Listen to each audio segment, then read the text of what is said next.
당신이 찾던 지식교양? 공평한 뉴스, 국민의 시선? 파격적인 아이디어와 상상력으로 뉴스를 디자인하는 시선뉴스입니다.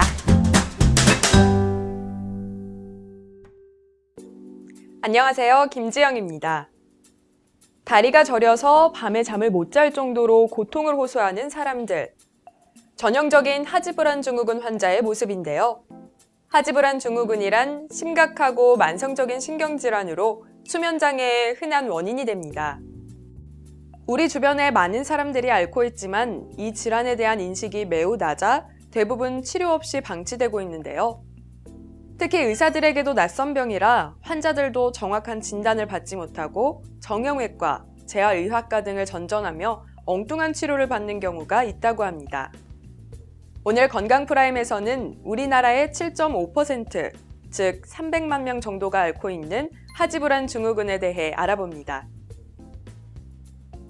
하지불안 증후군은 주로 잠들기 전에 다리에 불편한 감각 증상이 심하게 나타나 다리를 움직이게 되면서 수면에 장애를 일으키는 질환입니다. 아직 정확한 원인은 밝혀지지 않았지만 대부분 도파민 결핍으로 추정하는데요. 또한 도파민을 생성하는데 철분도 작용을 하므로 철분이 결핍되는 질환에서도 이러한 증상이 나타날 수 있습니다. 하지불안 증후군은 다리에 움직이고 싶은 충동과 함께 불편한 증상이 동반됩니다.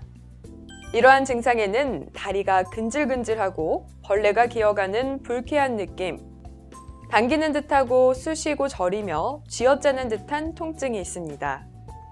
특히 밤에 가장 심해져 수면장애를 초래하죠. 또한 가만히 휴식을 취하고 있는 경우 오히려 불쾌감이 더 심해지며 움직여주거나 주물러주면 일시적으로 증상이 완화됩니다. 하지불안 증후군의 증상들은 간혹 다른 병들과 오해하기 쉬운데요. 오해하기 쉬운 병으로는 다음 4가지가 있습니다. 첫째, 야간다리 경련입니다. 이 병은 다리 근육이 통증을 동반하며 지속적으로 수축하는 증상을 갖고 있는데요. 일반적으로 더 오래 근육 수축이 지속된다는 것이 특징입니다. 둘째, 정자불능은 신경이완제를 복용한 뒤 잘 생기는데요. 하지불안 증후군의 치료제인 도파민 제제를 복용해도 효과가 없는 것이 차이점입니다. 셋째, 통증 하지와 이동발가락 증후군은 심한 통증이 발가락에 오는 질환으로 운동을 해도 호전되지 않으며 증상의 일주기 리듬도 없는 것이 특징입니다. 마지막으로 수면간대성 근경련증은 잠들 때 짧은 시간 동안 근육 수축 증상이 대량으로 동시에 나타나는 신체 운동장애입니다. 이와 같은 병들은 하지불안 증후군과의 감별이 필요합니다. 그렇다면 하지불안 증후군의 증상이 밤에 심해지는 이유는 무엇일까요?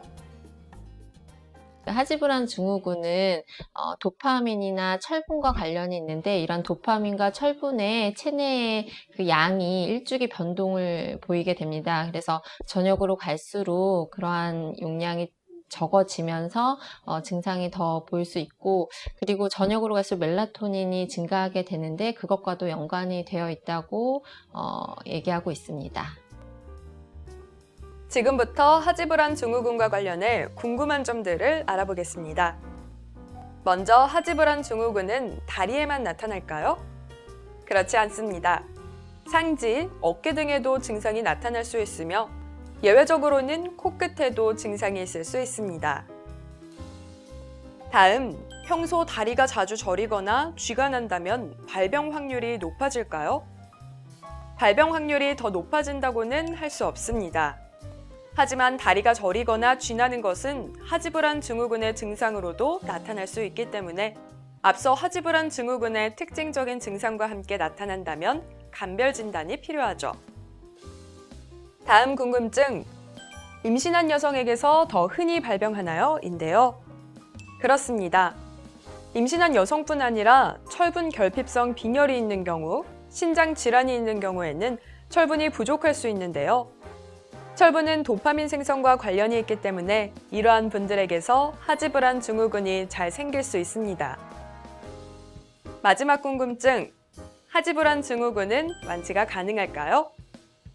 현재로서는 약물로 이 병을 완치할 수 없다고 합니다.